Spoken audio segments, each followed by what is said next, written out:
حضرت ابن عباس اور حضرت ابن عمر رضی اللہ عنہم سے روایت ہے کہ رسول اللہ صلی اللہ علیہ وآلہ وسلم نے ممبر کی سیڑھیوں پر کھڑے ہو کر فرمایا، لوگ جمعے کو چھوڑنے سے باز آ جائیں،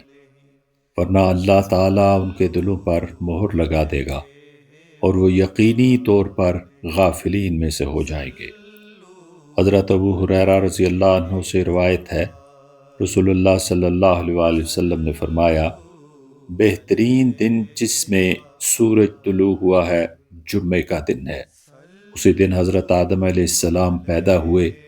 اسی دن جنت میں داخل کیے گئے اور اسی دن جنت سے نکالے گئے۔